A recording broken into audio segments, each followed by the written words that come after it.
আজ আমি নিয়ে চলেছি কাঁঠাল নিয়ে আরও একটা রেসিপি।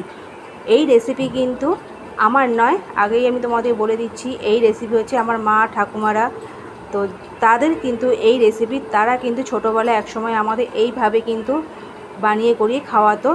তো আজও কিন্তু সেই রেসিপির কথা কিন্তু আমরা ভুলিনি।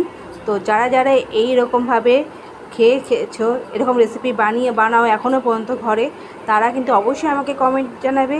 আর তোমাদের কমেন্ট অপেক্ষায় কিন্তু আমি রইলাম। তো আজকের রেসিপি কিন্তু এই কাঁঠালের যে বীজ আছে, এই বীজ দিয়েই কিন্তু আজকের আমার এই রেসিপি। তো প্রথমে কিন্তু আমি কাঁঠালের থেকে কিন্তু বীজগুলো ছাড়িয়ে ভালো করে ধুয়ে রোদে দেখো শুকনো করে নিয়েছি। একদমই দেখো ভালোভাবে কিন্তু পুরো শুকনো হয়ে গেছে।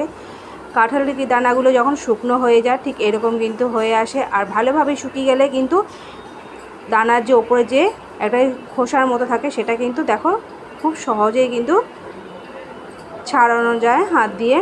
কোনো রকমভাবে কিন্তু কোনো অসুবিধা হয় না, খুব ভালোভাবে কিন্তু ছাড়িয়ে নেওয়া যায়।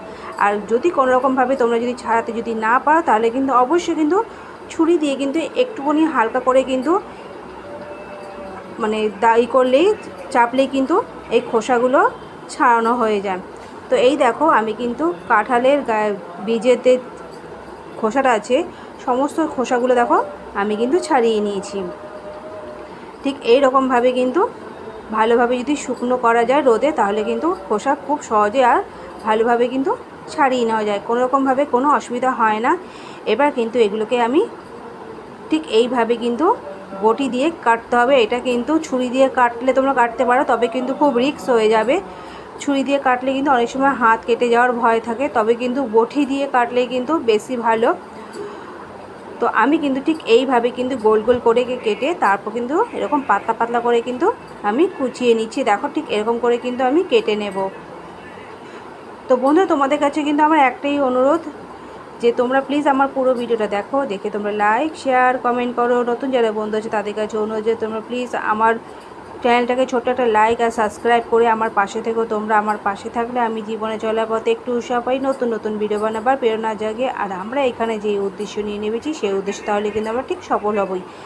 তাই বলছি, কে কর হাত না ছেড়ে চলো আমরা একে অপরের হাত ধরে পথ চলি। আর এইখানে দেখো দানাগুলো যে আছে, কাঁঠালের যে দানাগুলো বা বীজ, তো সেই দানাগুলো কিন্তু দেখো খুবই কিন্তু পাতলা পাতলা করে কিন্তু কাটা হয়েছে। এগুলো কিন্তু আমরা তো ফ্রেঞ্চ ফ্রাই তো অনেক রকমভাবে খেয়েছি, আলু দিয়ে ফ্রেঞ্চ ফ্রাই, আলু দিয়ে আলু ভাজা, মানে অনেক রকমভাবে, যা আলু ভাজাকে এখন আমরা অনেক রকমভাবে নাম দিয়েছি, তো সেইভাবে তো আমরা খাই। তো আমাদের তো সেটাই এখন খুব ভালো লাগে। তো একবার এই রকমভাবে তোমরা ভেজে দেখো, ভেজে নিয়ে করে দেখো, তাহলে তোমাদের কিন্তু এই রেসিপিটা কিন্তু খুব ভালো লাগবে। আর এটা কিন্তু ছোট বড় সবার কিন্তু খুবই পছন্দের একটা রেসিপি। আমাদের তো খুব ভালো লাগে, আমাদের ঘরে সবাই খুব পছন্দ করে। তোমরা কারা কারা এই রেসিপি ঘরে এখনও পর্যন্ত বানাওনি বা বানিয়েছো, তো অবশ্যই কিন্তু তোমরা আমাকে কমেন্টে জানাবে। তোমাদের কমেন্ট অপেক্ষায় কিন্তু আমি রইলাম। এটা কিন্তু কোনো রকম কোনো কঠিন কিছু নয়, খুবই সাধারণ একদম সিম্পল একটা রেসিপি, খুবই সহজে কিন্তু এইটা কিন্তু তৈরি করা যায়। ঠিক এইভাবে কিন্তু পাতলা পাতলা করে দেখো সব কয়টা কিন্তু আমি কেটে নিয়েছি। দেখো ঠিক এইভাবে কিন্তু কেটে নিতে হবে। তোমরা চাইলে কিন্তু গোল করেও কেটে নিতে পারো, তবে আমার তো এইভাবে ভালো লাগে, তো আমি কিন্তু এই রকমভাবেই কিন্তু কেটে নিয়েছি। তারপর কিন্তু কেটে নিয়ে ভালো করে কিন্তু ধুয়ে নিতে হবে। কাঁঠালের মধ্যে একটা মানে কাঁঠালের বীজটা যখন আমরা কাটি দানাটা, তার মধ্যে একটা কষের মতো থাকে, তো সেটা যাতে ভালোভাবে বেরিয়ে যায়, তার জন্য কিন্তু একটু ভালো করে কিন্তু রগড়ে ধুয়ে নিতে হবে। দেখতেই পাচ্ছ একটা সাদা মতো একটা জলের মতো বেরোচ্ছে, তো খুব ভালো করে রগড়ে কিন্তু এগুলোকে ধুয়ে নিতে হবে। খুবই ভালো করে এটাকে 2-3 বার কিন্তু এটাকে ভালো করে ধুয়ে নিতে হবে। কাঁঠালের বীজগুলোকে যে আছে আমি যে কেটেছিলাম সেইগুলোকে, এই দেখো ঠিক এইভাবে কিন্তু ভালো করে কিন্তু এটাকে আমি ধুয়ে নিচ্ছি।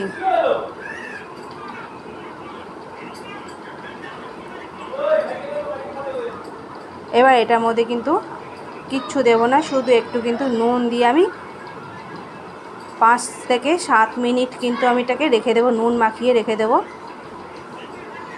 ঠিক এরকমই কিন্তু আমি রেখে দেব নুন মাখিয়ে। 5 থেকে 7 মিনিট পর আমি কিন্তু এখানে দেখো তেল গরম করে নিয়েছি। তেলটা গরম করে আমি কিন্তু তারপর কিন্তু গ্যাসের ফ্লেমটা কমিয়ে নিয়েছি। আর এখানে কিন্তু তারপর আমি ছেড়ে দিচ্ছি কাঁঠালের যে দানাগুলো আমি কেটেছিলাম সেইগুলোকে আমি ছেড়ে দিয়েছি গরম তেলের মধ্যে দিয়ে। তার মধ্যে কিন্তু আমি দিয়ে দেবো সামান্য পরিমাণে হলুদ। এখানে কিন্তু হলুদও কিন্তু বেশি লাগে না, অল্প একটু হলুদ দিলে কিন্তু তোমার এই হলুদে কিন্তু তুমি দ্বিতীয়বারও কিন্তু তুমি ভেজে নিতে পারো। তো এইভাবে কিন্তু আমি কাঁঠালের যে বীজগুলো আছে ভেজে নিচ্ছি। দেখো, গ্যাসের ফ্লেমটা কিন্তু বাড়াবে না, একটু কিন্তু কমিয়ে কিন্তু ভেজে নিতে হবে। একটু কমিয়ে ভাজলে কী হবে, খুবই সুন্দরভাবে এই বীজগুলো কিন্তু ভাজা হবে, নাহলে কিন্তু পুড়ে যাবে।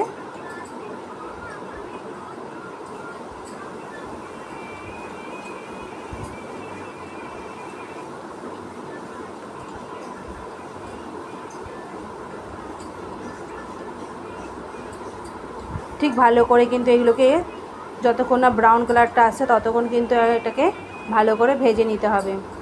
আর দেখতে হবে যাতে কোনোরকমভাবে পুড়ে না যায়, এটা কিন্তু পুড়ে যাওয়ার ভয়টা একটু বেশি থাকে, তাই কিন্তু খুবই সাবধানে এটাকে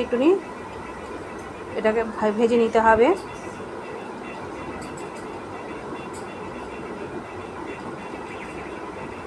এটা খেতে এতটাই সুন্দর, মচমচে এবং কিন্তু খুবই ক্রাঞ্চি হয় খেতে। এই দেখো ভাজা হয়ে গেছে, এটাকে কিন্তু এবার আমি তেলের থেকে কিন্তু তুলে নেব। বেশি কিন্তু তেলও লাগে না এটা কিন্তু এগুলো ভাজা করতে।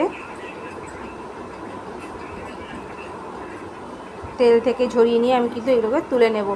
তোমরা কিন্তু এগুলোকে কিন্তু স্টোর করে রেখে দিতে পারো। দেখো, একই তেলে কিন্তু আমি বাকি যেগুলো ছিল সেগুলো কিন্তু দিয়ে দিচ্ছি।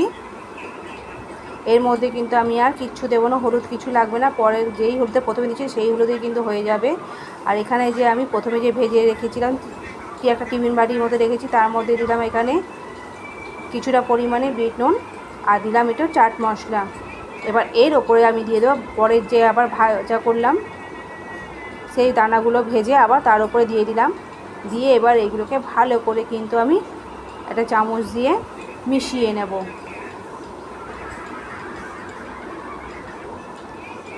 এইভাবে কিন্তু তোমরা বাড়িতে একবার হলেও কিন্তু ট্রাই করবে, খুবই ভালো লাগবে। আর এই জিনিসটাকে কিন্তু তোমরা কিন্তু স্টোর করে রেখে দিতে পারো, কিচ্ছু হবে না, খুবই কিন্তু ক্রাঞ্চি থাকে, একদম কিন্তু খেতেও খুব ভালো।